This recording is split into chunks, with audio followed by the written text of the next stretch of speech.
Red Bull gives you wings. It's a slogan as ubiquitous as it is hyperbolic. For years, Red Bull has marketed its energy drink with the catchy phrase promising a boost that feels almost supernatural. The slogan has become a part of pop culture, instantly recognisable and often parodied. We all know that a can of Red Bull won't magically sprout feathers from our shoulder blades. Or will it?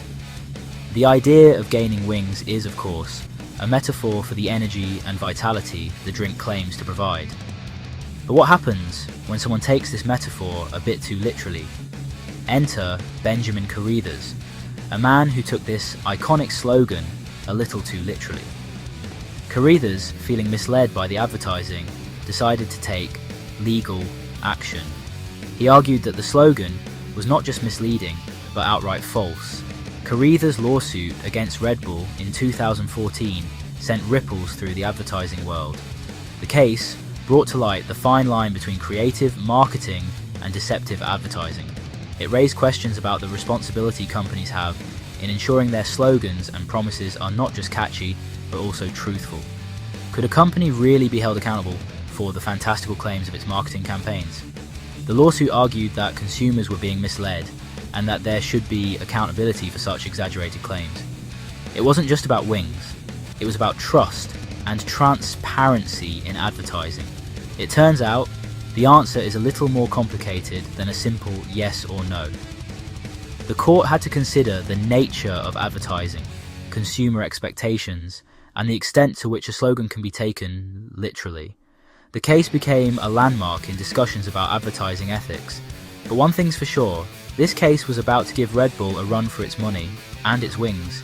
The outcome would not only affect Red Bull, but also set a precedent for how far companies can go in their marketing claims without crossing the line into deception. Benjamin Carruthers isn't your average consumer. He's not easily swayed by flashy marketing or empty promises. So when he realised, after years of loyal Red Bull consumption, that he hadn't sprouted wings, he felt cheated. Carruthers argued that Red Bull's slogan, "Red Bull gives you wings," was misleading. He claimed that the company was deliberately preying on consumers' desires for increased energy and performance enhancement, all the while knowing that their product couldn't possibly deliver on its most prominent promise, literal wings.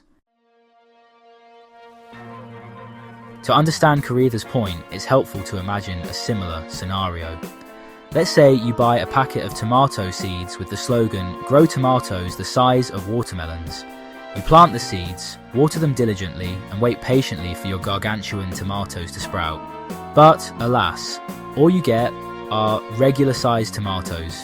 You'd probably feel a bit misled, wouldn't you? That's exactly how Carruthers felt about Red Bull. He argued that the company was essentially selling a fantasy, not a product, and he wasn't alone. Section 4. Red Bull's defense. We sell energy, not ornithology. Red Bull, for their part, denied any wrongdoing. They stood firm in their belief that their advertising was not misleading.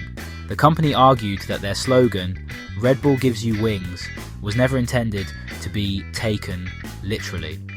Instead, it was a playful and creative way to convey the idea that their energy drink could invigorate and energize consumers. They argued that their slogan was clearly hyperbole, a figure of speech not meant to be taken literally. Hyperbole is a common advertising technique used to create memorable and impactful messages.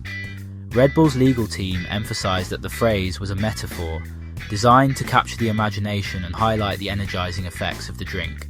They pointed out that no reasonable person would actually believe that drinking Red Bull would cause them to grow wings. The defense highlighted the absurdity of the claim, suggesting that it was akin to believing in fairy tales or magical transformations. They argued that consumers are savvy enough to understand the playful nature of the slogan.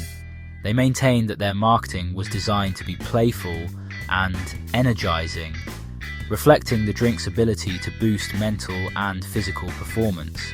Red Bull's advertisements often feature extreme sports, high-energy activities, and dynamic visuals, all of which are meant to convey the sense of vitality and excitement that the drink provides. They compared their slogan to other hyperbolic slogans like "melts in your mouth, not in your hands," or "the best a man can get." These slogans are widely recognized and accepted as exaggerations that are not meant to be taken at face value. Red Bull's legal team argued that their slogan should be viewed in the same light. Surely no one takes those literally either. The defense concluded by asserting that their slogan was a harmless and creative expression intended to entertain and engage consumers rather than deceive them. They urged the court to recognize the value of creative freedom in advertising and to dismiss the claims of false advertising. Section 5.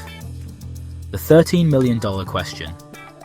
Did Red Bull really mislead consumers? The case eventually became a class action lawsuit, with many consumers joining Carruthers in his quest for justice, and perhaps a little bit of financial compensation. In the end, Red Bull decided to settle the lawsuit for a whopping $13 million. While Red Bull maintained their innocence, they stated that they chose to settle to avoid the cost and distraction of further litigation. The settlement allowed anyone who had purchased Red Bull in the US for the past 10 years to claim a $10 reimbursement or $15 worth of Red Bull products. Section 6. The aftermath. Can you still sue Skittles for not tasting the rainbow? The Red Bull lawsuit, while humorous on the surface, actually raised some important questions about advertising and consumer expectations. Where is the line between harmless hyperbole and outright deception? Can companies be held accountable for the implied promises of their marketing campaigns?